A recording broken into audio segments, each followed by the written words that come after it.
Here before Congress, Christopher Wray is his name. He will take questions amid escalating accusations about the agency's integrity, and this could get hot. Good morning, everybody. I'm Bill Hemmer. A lot on the line here, live inside of America's Newsroom. And good morning at home. Sandra, good morning. Good morning to you, Bill. I'm Sandra Mmith. The director's appearance today comes amid new revelations in the Russia investigation. The Justice Department is now poring over 10,000 text messages between FBI agent Peter Strzok, the man pulled from the Mueller team's investigation, and his mistress. Congressman Trey Gowdy says this kind of problem does not reflect well on the agency. I still think that Mueller can produce a product that we all have confidence in, but things like this make it really difficult. The perception is every bit as important as the reality, and if the perception is you're employing people who are biased, it makes it really difficult for those of us who would like to defend the integrity of former prosecutors and heads of the FBI. We've got a big show for you today. Congressman Trey Gowdy will be in today's hearing. He is standing by. But we begin with Chief Intelligence Correspondent Catherine Herridge live on Capitol Hill for us this morning. Good morning, Catherine. Well, good morning, Sandra. We're expecting lawmakers on the House Judiciary Committee to really drill down on this issue of alleged bias on the Clinton email investigation as well as the Russia investigation. Fox News confirmed late yesterday that they had uncovered more than 10,000 text messages sent by Peter Strzok to an FBI lawyer with whom he was romantically involved. And it was in these texts that there were anti-Trump sentiments. Justice Department officials say it could take several weeks to review all of the text messages before they can be provided to the House Intelligence Committee. But some Republicans are already crying foul, saying the Justice Department and FBI are slow rolling the release of those records.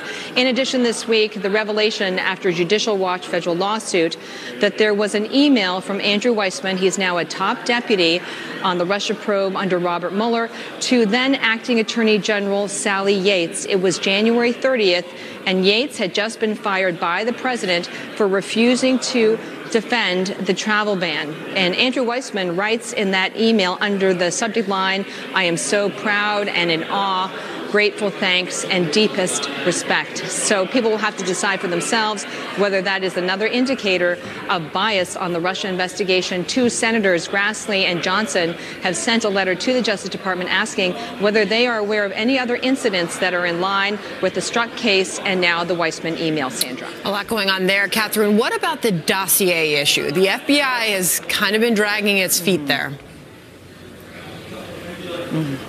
Well, that's the other big issue to watch today in terms of the Russia case. You'll recall that the head of an opposition research firm, Glenn Simpson, that's Fusion GPS, we have confirmation now that their research for the dossier was funded by the DNC and the Clinton campaign. The questions Republicans want answered is to what extent the FBI relied on that unverified dossier to obtain surveillance warrants which captured the communications of Trump campaign associates. And here's one of the members of the committee just a short time ago on the issue. The Clinton campaign paid Russians for this report, this dossier, and it's been reported that this dossier was all dressed up by the government, taken to the FISA court, and became the basis to spy on Americans. So I think that's what happened. All the evidence points to that as being what took place. But Christopher Wray can clear this all up. There may also be some movement on this issue. We were told that the Justice Department and FBI may be willing to make key witnesses available to the House Intelligence Committee. They would include Strzok, Andrew McCabe, an FBI deputy director, as well as the FBI agent who was really the point person, the handler for Christopher Steele, the British spy who gathered the research for the dossier. But if that happens in the near future, this would be in a closed, non-public setting, so we would not be able to hear the testimony about those issues. Sandra. Catherine Herridge, thank you. Congressman Trey Gowdy was in yesterday's closed-door session with Donald Trump Jr. He will be in today's hearing as well, but first he joins us live. And, sir, welcome back. Good morning. Yes, sir. Thank you. Ray took over for Comey when Comey was fired by the president back in May. What's your first question? What are you going to do to restore people's confidence and trust in the Department of Justice? Because they've had a miserable 2 years, Bill. It's not just Strzok. That's the latest. And I'm afraid Strzok is not going to be the last. I think there will be other revelations of bias and prejudice and improper conduct on behalf of the Department of Justice. So my first question to him is, what are you going to do to repair not Congress's trust, but the American people's trust in that blindfolded woman holding a set of scales? The other day, the president said the reputation of the FBI is in tatters. Based on that answer, I guess you agree with the president. Well, this is where I would, well, I work with line agents, the line women and men who are back in South Carolina and other states, and their reputation is not intact. They are exactly the kind of people we want working in our Justice Department. But the higher-ups have had a really bad 2 years. And right now, the American people aren't focused on the line agents in Spartanburg and Greenville, South Carolina. They're focused on Comey and McCabe and Comey and now Wray. So it's the higher-ups that's reputations are under assault, not the line agents. Is the integrity of the agency in question then now? Of course it is. I mean, Congress should not have to fight with the FBI to access information that we're entitled to. We should not have to threaten contempt of Congress. I don't want the drama of a contempt of Congress floor fight. I want the information that we're entitled to be able to do our jobs, and we shouldn't have to fight with the Department of Justice to access that information. When they changed the wording to extremely careless on the Hillary Clinton email matter, was that wrong? That's one of a half dozen things that this particular agent did. But keep in mind, Bill, why he did it. Gross negligence is the phrase in the statute. So that was the phraseology in the initial draft that tracked the statute. Well, it's really difficult to say we're not going to prosecute you under a statute when we use the precise words. So he changed it to extremely careless. There is no difference. The only difference is they weren't going to charge her, so they didn't want to use the words of the statute, and they changed them. My bigger problem is if he had pro-Clinton or anti-Trump bias, what the hell was he doing interviewing Hillary Clinton? Donald Trump Jr. answered questions for 10 hours yesterday. Is that right? You were in that room? Close to 10, but it seemed longer. You said he was, quote, incredibly professional. Did he break any laws, sir? No. I don't even think he did anything improper. I mean, you know, differing minds can quibble about whether or not you should accept an offer to provide Oppo research. Keep in mind, the DNC was paying $10 million to do Oppo research on Trump. Now, the only difference is we don't have an email, but Glenn Simpson from Fusion GPS reportedly met with this exact same Russian lawyer before and after Donald Trump Jr. did. We just don't have an email memorializing it. So if we're going to outlaw that meeting was in Trump Tower of June of 2016. And apparently he had a conversation about that meeting with his father, then candidate Trump, about 3 weeks later. That seems to be the timeline that I've put together based on reading the excerpts from yesterday. I think it was 11 months later, and I think that is a big distinction. The meeting was in June of 2016. Correct. The conversations with his father were June of 17, July of 17. Oh, wow, look at that. Well, that is a big distinction. So 13 months later, okay.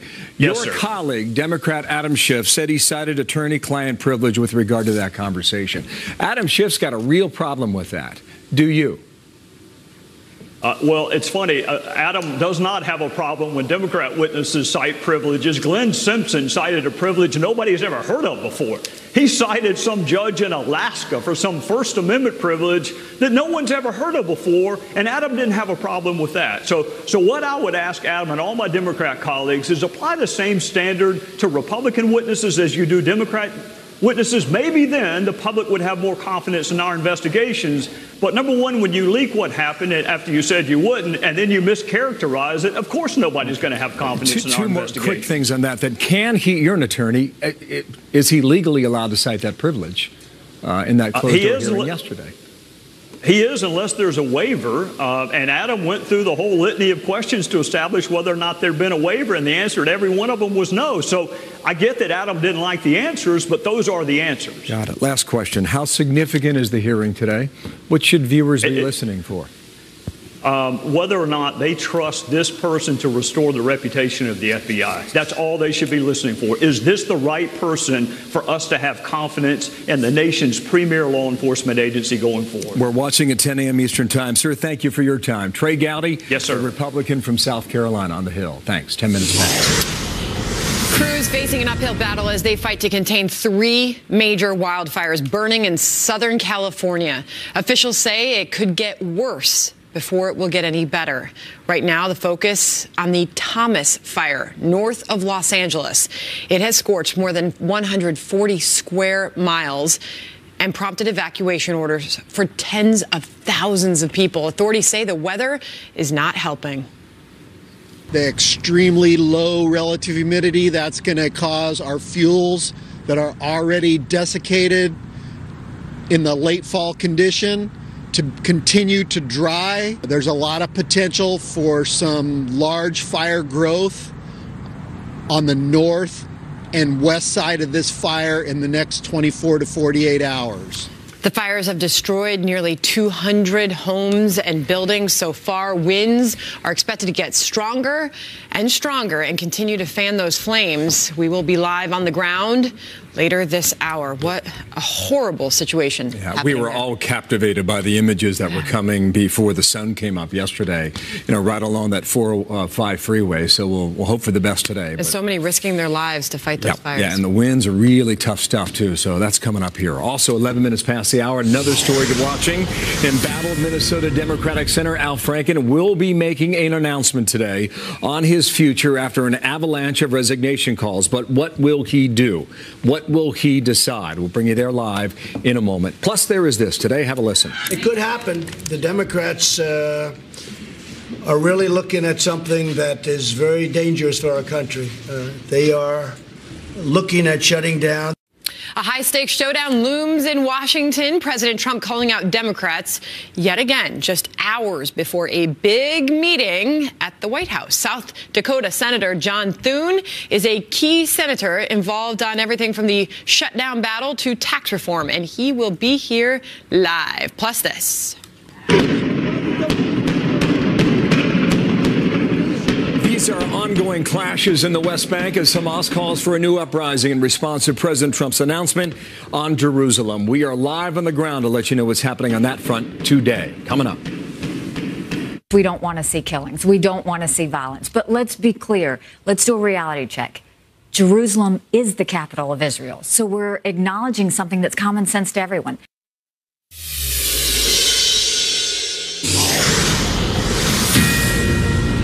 I hope that he'll do the right thing and step aside. I feel that there's been a series of allegations that are serious, and that when he speaks to the nation and to folks back home in Minnesota, that would be the best step for if he stepped down. I do not feel that he should continue to serve.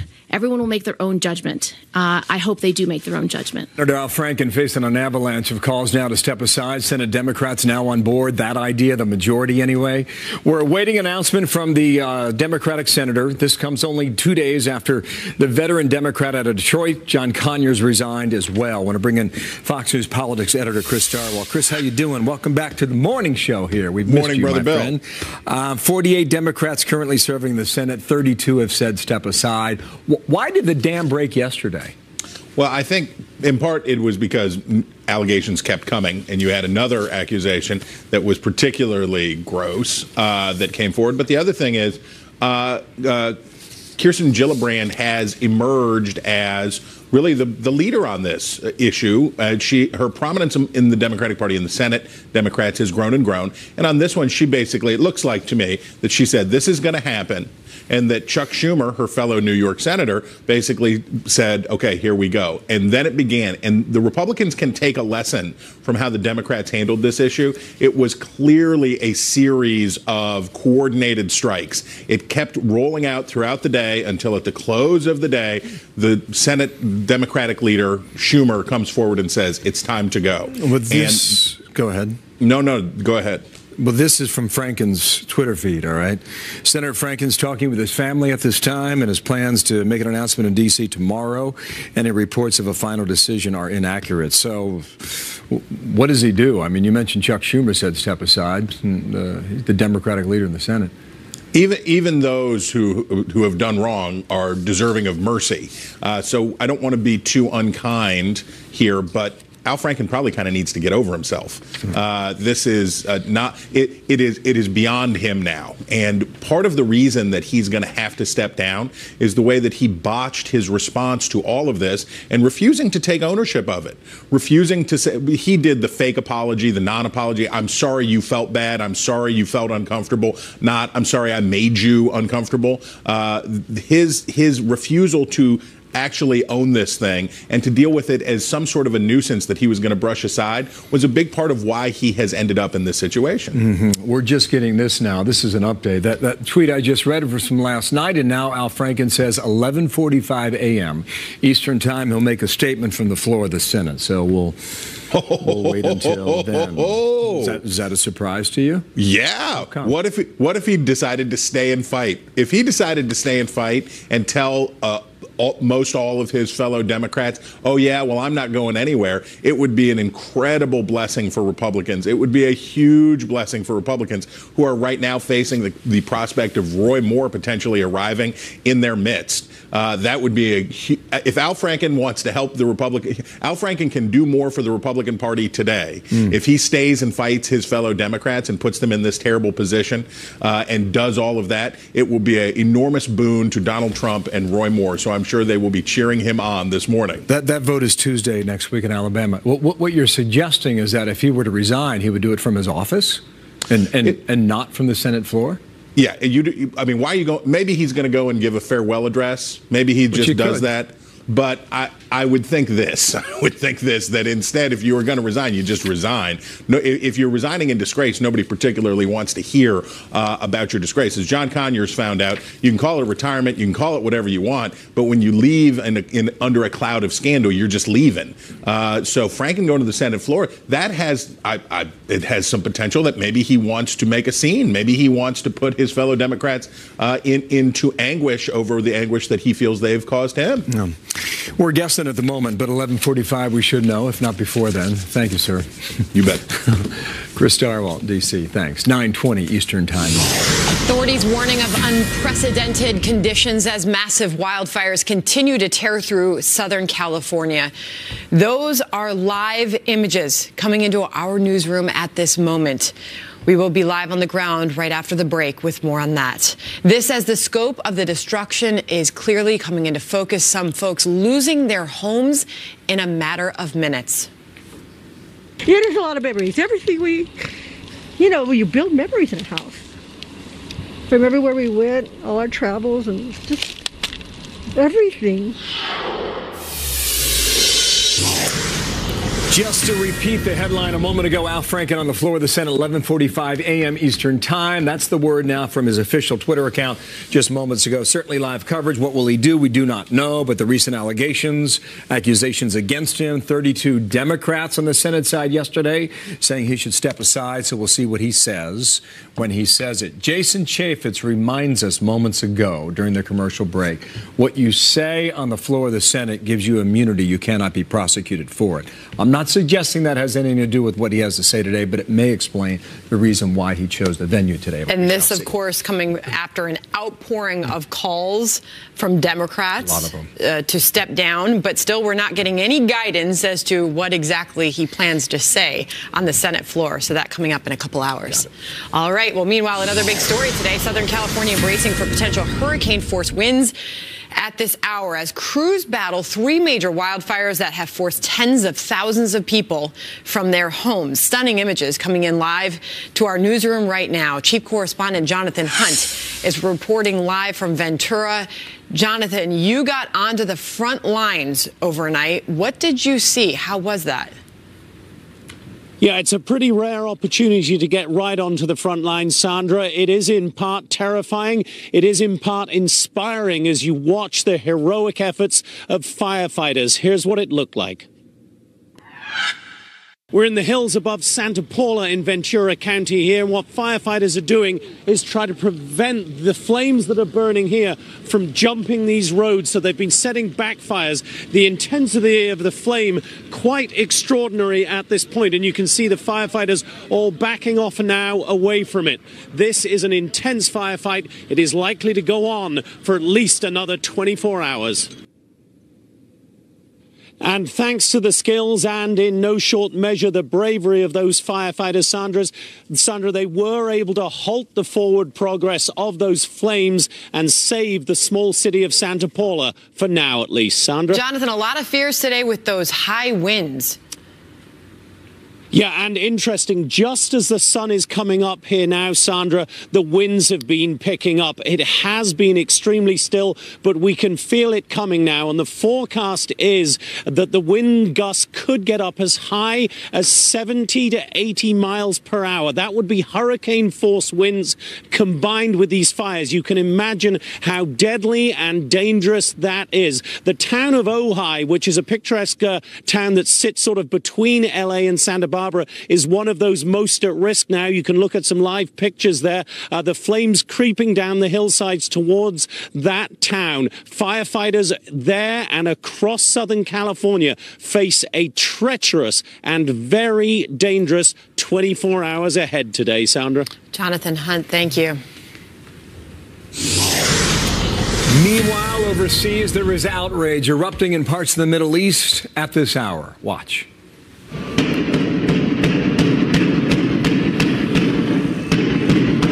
So Hamas calling for days of rage after the president recognized Jerusalem as Israel's capital city. We are live on the ground for reaction in Bethlehem coming up in moments here. Plus, our top story of the day, moments from now, FBI Director Christopher Wray set to face House lawmakers as we learn new details about FBI agent Peter Strzok. Can he offer anything to restore the people's trust? We now know that had Hillary won, the corruption would have gotten bigger. It would have gotten deeper. We have never learned any of this. And I think it's pretty appalling. The level of corruption we're beginning to see in the FBI. 31 past the hour now. Protests breaking out now in the West Bank and other parts of the Middle East. Palestinian leaders calling for days of rage on behalf of Hamas and others. President Trump yesterday recognizing Jerusalem as the capital city of Israel, and the ambassador at the UN, Nikki Haley, calling it symbolic and more. We are no closer to a lasting peace agreement between Israel and the Palestinians. It would be folly to assume that repeating the exact same formula would now produce a different or better result. Therefore, I have determined that it is time to officially recognize Jerusalem as the capital of Israel. He made a symbolic move to say we are committed to the peace process. We are committed to seeing Israelis and Palestinians come together at peace. But at the same time, we're going to do what the American people have asked us to do. Connor Powell now live in Jerusalem for the very latest today. Connor, hello. Yeah, Bill, the morning started out relatively quiet and peaceful with some protests around Jerusalem that, for the most part, were uneventful. But by early afternoon, the violence that so many people had warned President Trump would likely occur if he had made this decision to recognize Jerusalem as Israel's capital, it began to erupt in Bethlehem, in Ramallah, and some other places in the Palestinian West Bank areas. Palestinians were already going into this decision angry at the economic situation, angry with the Israeli military checkpoints, and angry with the sort of stalled peace process. This decision not only frustrated them, but brought out that anger. Clashes between Israelis and Palestinian taking place in Bethlehem, with Israeli security forces firing tear gas and Palestinians throwing rocks and using slingshots to fire rocks at Israeli soldiers. In Ramallah, we saw them burning tires and similar clashes, also in places like Hebron. In Jerusalem, it's a very different story. There were some smaller protests, some scuffles, but nothing major. There were cheers and celebrations among Israelis. Last night, they put images of the American flag on the wall of the old Jerusalem city. A lot of celebration and happiness, jubilation among Israelis. But the violence that we're seeing here in the West Bank, the question going forward, Bill, is very much, does this sustain itself? Is this something we're going to see for 1 or 2 days, this day or days of rage? Or does this snowball into something much worse like what what we saw over the fight over the Haram al-Sharif, the Western Wall that we saw several months ago, that has the potential, this has the potential to spiral into something like that, and that is what is potentially so dangerous and scary for people watching this area. We are watching along with you. Thank you. Connor Powell live in Jerusalem. Well, we are now awaiting FBI Director Chris Wray on Capitol Hill, where he is set to testify before the House Judiciary Committee. That happening at the top of the hour. And on the top of lawmakers' minds, of course, will be the Russia investigation and recent questions about the FBI's handling of the Hillary Clinton email investigation. Congressman Trey Gowdy was on just moments ago, and he says this is only the beginning. It's not just Strzok. That's the latest. And I'm afraid Strzok is not going to be the last. I think there will be other revelations of bias and prejudice and improper conduct on behalf of the Department of Justice. So my first question to him is, what are you going to do to repair not Congress's trust, but the American people's trust in that blindfolded woman holding a set of scales? Big question there. Joining me now are Doug Schoen, former advisor to President Bill Clinton and a Fox News contributor, on set with me, and Thomas Dupree, former Deputy Assistant Attorney General under President George W. Bush. All right, we're well represented here. And the big question today, and likely a big question that they're going to be, you know, talking about a lot today, is the FBI corrupt, Doug? Well, we don't really know how to answer that. And pains me, Sandra, as an American, to say that, because the issues with Peter Strzok, the issues with the dossier, and the issues with the way the FBI has operated raise real questions that Christopher Wray is going to not only have to answer today, but address systematically. And it does raise questions. I wish I could say Trey Gowdy was exaggerating. Sadly, he's not. Well, there's likely to be a lot of questions about this double standard, Tom, that a block of House Republicans on the House Judiciary Committee say that there has been a double standard playing out with these investigations on the treatment of President Trump and the treatment of Hillary Clinton during the email investigation.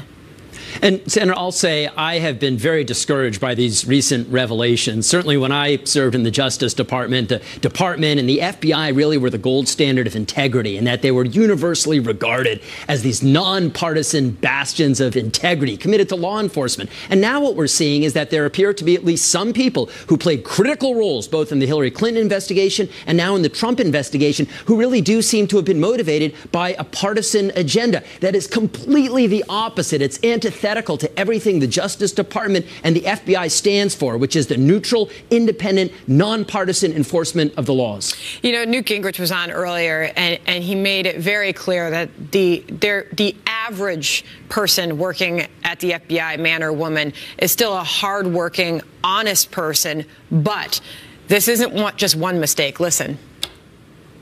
The average FBI agent is still as honest and as serious and as hardworking as ever. But at the very top, the Justice Department and the FBI became corrupted. And I think we have to be honest and use that language. This is not an occasional mistake.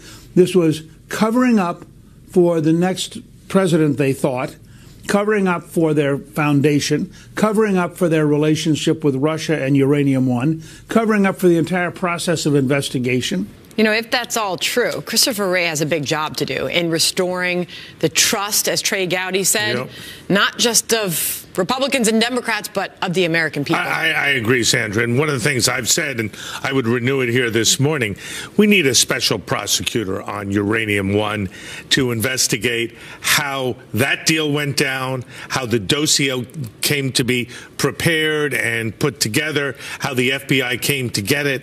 All of those issues, I think, need to be aired because the integrity of our criminal justice system and Secretary Clinton are up for grabs. What do you think, Tom? New investigations, do they need to be opened? Well, I think it's certainly worth looking at. I guess where I might slightly depart ways is the question of whether we need to be appointing new special prosecutors and new special counsels. I just don't trust Bob Mueller to do both investigations at the same time and think we're going to get someone else. I wouldn't put it under Mueller's jurisdiction, that's for sure. But what I'm concerned about is we just seen from American history, when you put these special counsels in play, they often take on a life of their own. And these investigations can go for decades, go off in directions no one ever anticipated. So while I certainly think all of these are issues that bear investigation and looking into, I guess I would be a little bit cautious about saying, let's create someone new, a special prosecutor, to look into this. You know, Doug, you brought up a really point about that dossier, because things have gotten a little bit quiet when it comes to that dossier. But here's Jim Jordan talking about just that yesterday. Oh, we don't have that sound. He's saying his question was this dossier discredited, the dossier paid for by DNC and Clinton money? Of course, that's a question I would toss to you. Well, yeah, first, you know, nobody knows how that dossier got put together. It was allegedly a lawyer, I think Mr. Elias, spending $13.5 million apparently on his own instigation. That strains credulity. How was the dossier put together by Mr. Steele? Who contributed in Russia? What were the underlying economic and political arrangements? What is the veracity of it? What was the role of the FBI with it? Those are questions I think we need to get litigated. And look, Bob Mueller's got a lot on his plate. The point I was trying to make is I don't really think he should do both investigations, but whether it be the Justice Department or another special prosecutor, we need a full independent investigation of the FBI. Tom, set this up for us, because this is set to begin in just about 20 minutes. The FBI and Christopher Wray, quite frankly, in the hot seat, going to face a grilling from Republican lawmakers there on the House Judiciary Committee.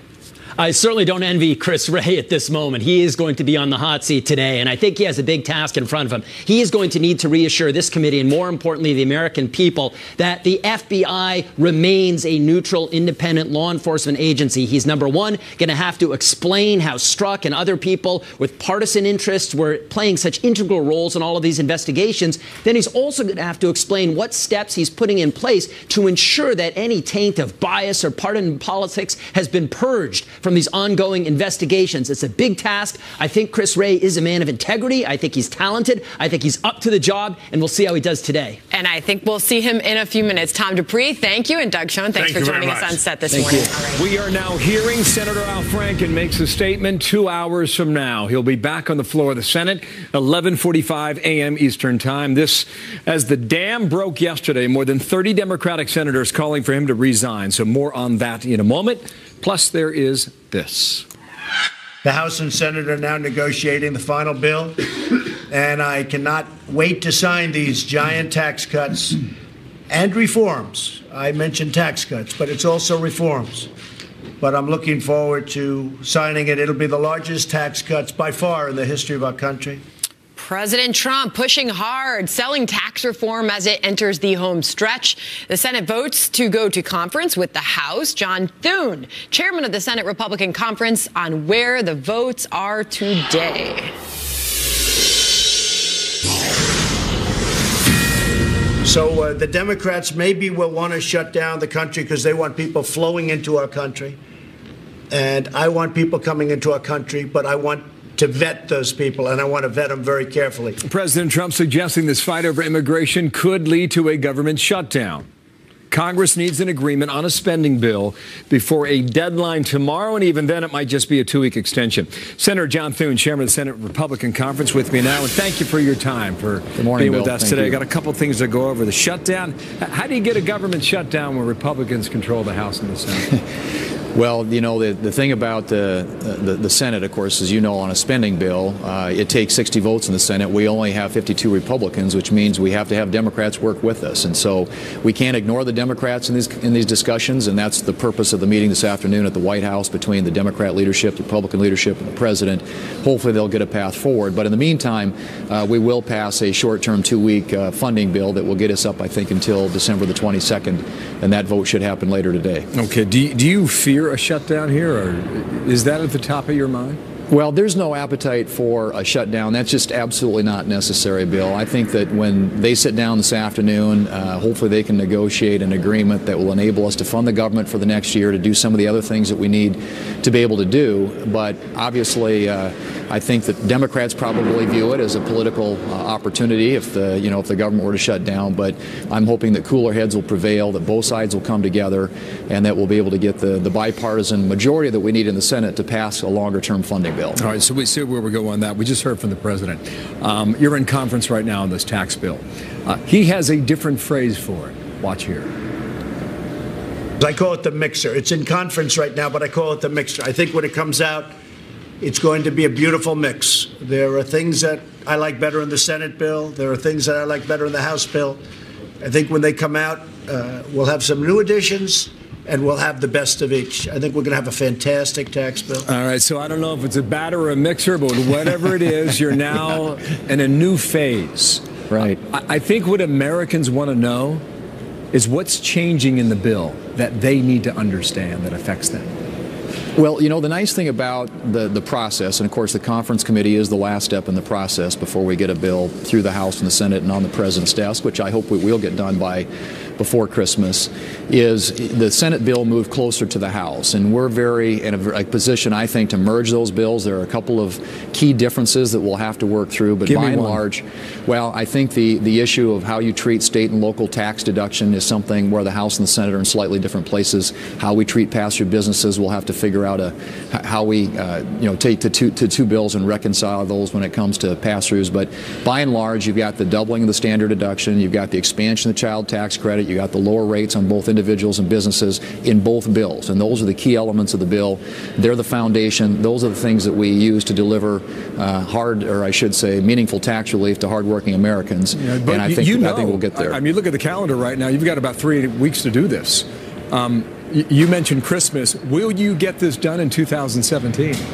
We will, and there's a sense of urgency about it. We know both House and Senate negotiators are already, there are informal discussions that are occurring. We're going to have to sit down in a more formal context, obviously, to negotiate the finer points, but we need to get a bill out of the conference committee, hopefully sometime next week, and eventually on the president's desk before the Christmas holiday. Any chance you're there between Christmas and New Year's? Well, you never know, Bill. I've been here on both Christmas Eve, and I've been here on New Year's Eve in the past, and if we are, it'll probably be on something else. I think the tax bill should be done, and if we end up with some prolonged debate on the spending bill, but I hope that both can be negotiated. I think when people come to the table in good faith, you can make that happen. It's lovely in the Capitol this time of year. I think you would agree with that. Yeah, well, I'd rather be somewhere else. A more serious tone here. There's a vote in Alabama on Tuesday with Roy Moore, a major point of consternation in Congress right now, and Al Franken in 2 hours will make an announcement about his future on the floor of the Senate. What is your reflection on how this is hitting Washington now? It's hitting Washington just like it's hitting business and entertainment and in every area of life. And it's a wake-up call for all of us. We've got to address these issues in a different way. There's got to be accountability to the American people on these issues. And I think then when you've got people who are behaving badly, they've got to be held accountable. And obviously that's the case with both Al Franken and Roy Moore. A lot of people want to know about the slush fund, hush fund, and the future for that. So I hope we can continue that conversation and find out about what's happening with that. So we absolutely have to. You're right. John Thune, thank you, sir. The senator from South Dakota on the Hill. Thank you. More breaking news now. Sandra. Continuing to come out of Southern California, this breaking news for you. As flames stretch as far as the eye can see, firefighters say winds could reach up to 50 miles an hour today, making fighting those wildfires even harder. More on that in just a moment. Also, how much did the jury know about the illegal immigrant acquitted in the Kate Steinle murder trial? One of those jurors now speaking out for the very first time since that verdict a week ago. Well, we were told at the beginning of the trial that immigration was not at issue in this trial. It did not pertain to the evidence or the law.